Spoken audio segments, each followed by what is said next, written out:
जय माँ इंद्राक्षी, जय अम्बे। इंद्राक्षी धाम में दर्शकों आप सभी का हम हार्दिक स्वागत करते हैं। आज के दिन जिन जातकों का जन्म दिवस है, मैरिज एनिवर्सरी है, उन सभी को हमारी तरफ से बहुत बहुत शुभकामनाएं। आज हम बात करने वाले हैं भूमि दोष के बारे में। कई बार हम भवन बनाते हैं, लेकिन भवन बनाते समय कुछ दोष रह जाते हैं और जिस भवन में हम सुख चैन से नहीं रह पाते। क्या भूमि दोष भी हो सकता है? वास्तु टिप्स के अंतर्गत आइए जानिए इस सारे रहस्य को। पहले आज का पंचांग बतावें। 9 नवंबर सन 2022 दिन बुधवार, मार्गशीर्ष कृष्ण पक्ष संवत 2079। कार्तिक मास कल संपन्न हुआ। मार्गशीर्ष आज से प्रारंभ हो गया है। तिथि प्रतिपदा, नक्षत्र कृतिका, राहु काल 12 से 1:30, दिशा सूर्य उत्तर पूर्व दिशा। बहुत मन से आदमी अपने भवन को बनाता है, लेकिन कई बार उस भवन में बनाने के बाद बड़ी अजीब अजीब घटनाएं उस व्यक्ति के संग होती हैं।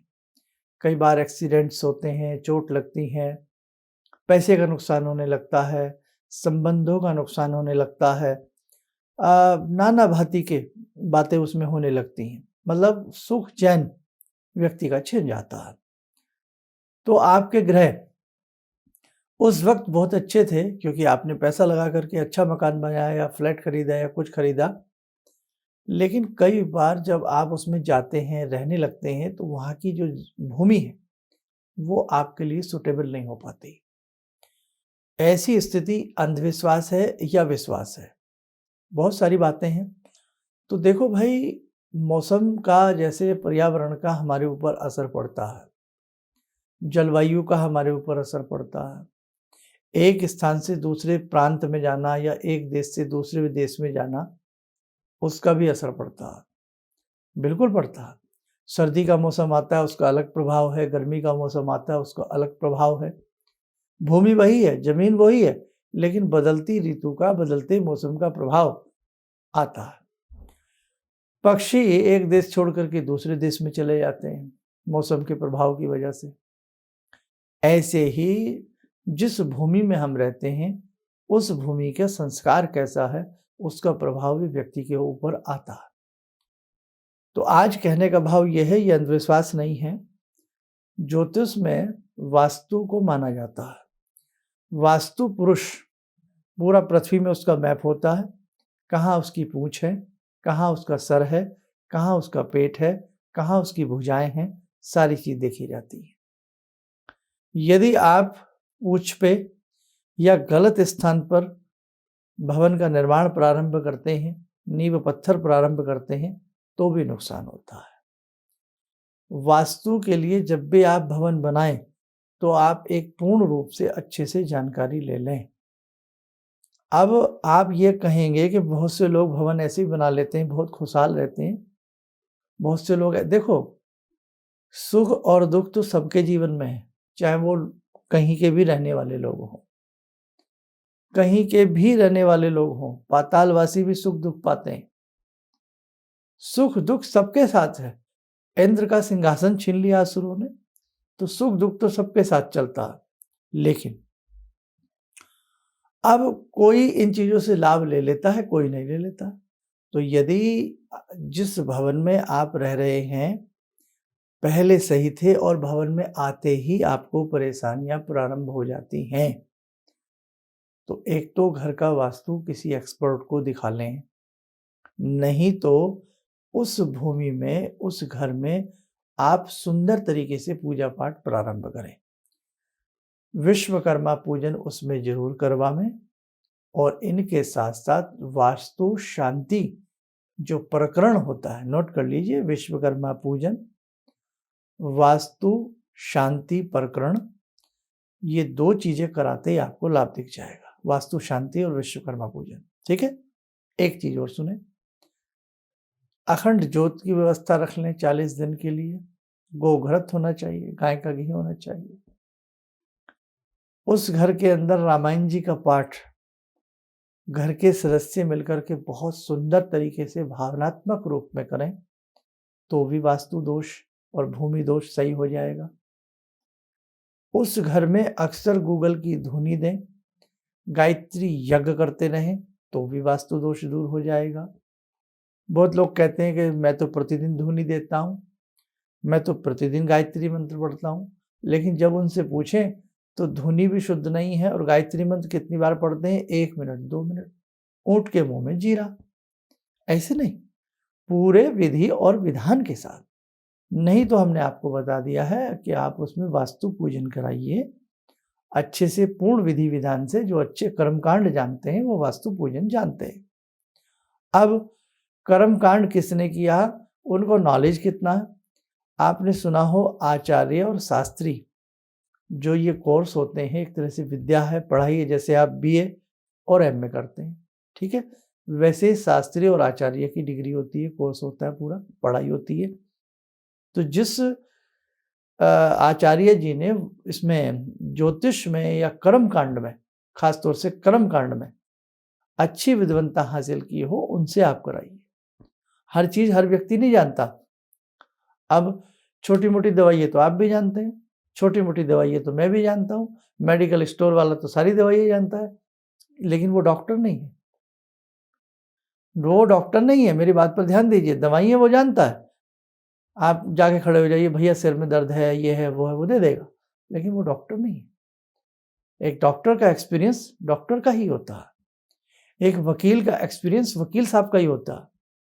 ऐसे ही भाई जो डॉक्टर साहब का एक्सपीरियंस है वो उन्हीं का है। तो आप ज्योतिष में भी जब कोई कर्मकांड कराएं तो आप देखें कि कर्मकांड में वो आचार्य हैं या नहीं है। और कई बार वो आचार्य नहीं है, लेकिन कर्मकांड का एक अच्छा अनुभव है, पिछले 20 साल का, 15 साल का, मंत्रों में उनकी शुद्धि है, लय है, ताल है, सब कुछ है, तब आपको लाभ मिलेगा। हमने ऐसे लोग देखे हैं कि मंत्र में भी अशुद्धि रहती है, कर्मकांड नहीं आता करना। मैं यहाँ कोई बात ऐसी नहीं कर रहा हूँ, मैं उस लिए कर रहा हूँ कि हम कह देते ना हमने पूजा कराई थी, हमने ऐसा कराया था, हमें लाभ नहीं। भैया लाभ इसलिए नहीं मिला, कहीं ना कहीं त्रुटि है। परम पूज्य गुरुदेव कहते थे कि असफलता का कारण है कि सफलता का प्रयास नहीं किया गया पूर्ण मन से। असफलता सिद्ध करती है कि सफलता का पूरा प्रयास नहीं हुआ। दुर्गा सप्तशती अगर आप ढंग से पढ़ें, किसी भी मनोकामना के लिए कार्य सिद्ध होता है। श्रीमद् भागवत आचार्य व्यासपीठ पर बैठे आचार्य हृदय की मन से गहराइयों से करें तो भागवत का पूर्ण फल प्राप्त होता है। कहने का मतलब कोई भी कार्य जब पूर्ण रूपेण, एक तो उसका ज्ञान होना चाहिए उनको, कोई भी अपने अपने क्षेत्र से जो भी हो, और पूर्ण तरीके से करते हैं तो पूर्ण लाभ मिलता ही मिलता है। तो आज का छोटा सा सब्जेक्ट था, यदि जहाँ जिस भूमि का परिवर्तन किया है, भवन में गए हैं, दिक्कत पा रहे हैं, वास्तु शांति करा लीजिए, विश्वकर्मा जी का पूजन करा लीजिए, आपको अच्छे से लाभ मिलेगा, लेकिन मर्मज्ञ से और जानकार से। वो जिम्मेदारी आपकी है। आइए समय और चला आज की ध्यानमाला का, जुड़ते ध्यानमाला में प्रभु श्री राम जी से। ओम रामो राजमणि सदा विजयते, रामं रमे संभजे, रामेण विहता निशाचर चमू, रामाय तस्मै नमः। रामानास्ति परायणं परतरं, रामस्य दासोऽम्यहम्। रामे चित्तलया सदा भवतु मे, भो राम मामुद्धर। राम रामेति रामेति, रमे रामे मनोरमे, सहस्रनाम तत्तुल्यं, राम नाम वरानने। आदो राम तपोवनं दिगमनं, हत्वा मृगं काञ्चनं, वैदेहीहरणं जटायुमरणं, सुग्रीवसंवासनं।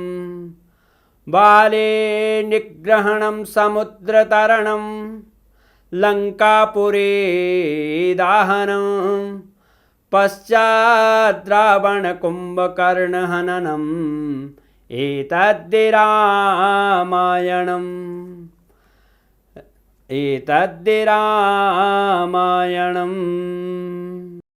कवच बना लें, ध्यान करें, राम जी का शुभ आशीष हम सबके ऊपर बरस रहा है।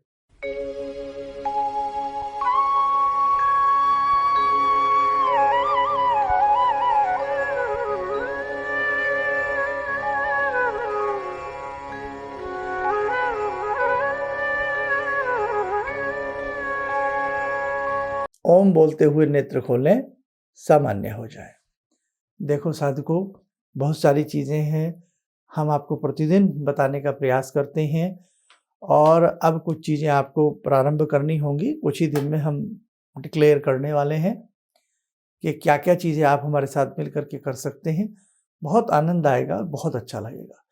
बस इतना ज़रूर आपसे कहेंगे, सत्य सनातन धर्म के नाते अधिक से अधिक लोगों को आप इन चैनल से जोड़िएगा। हमारे दोनों चैनल हैं और जितने अधिक लोग जुड़ेंगे उतने ही हमारे धर्म की गंगा का प्रवाह कल-कल करता हुआ आगे बहता रहेगा।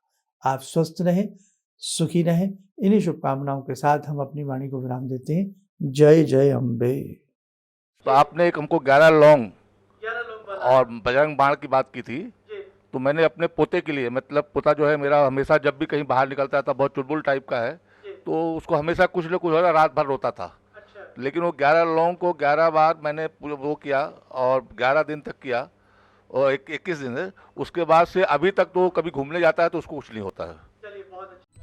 किसी भी समस्या के समाधान के लिए मिले प्रसिद्ध हस्तरेखा एवं वास्तु विशेषज्ञ प्रोफेसर धर्मेंद्र शर्मा जी से। नोट: शिविर में भाग लेने हेतु एवं व्यक्तिगत रूप से मिलने के लिए कॉल करने का समय सुबह 10 बजे से शाम 6 बजे तक। हमारे विभिन्न ज्ञानवर्धक कार्यक्रम देखने के लिए आप हमें अभी सब्सक्राइब करें, बेल आइकन को प्रेस करें ताकि आप देख सकें हमारा कार्यक्रम सबसे पहले। और अधिक जानकारी के लिए फेसबुक पेज को लाइक करना न भूलें।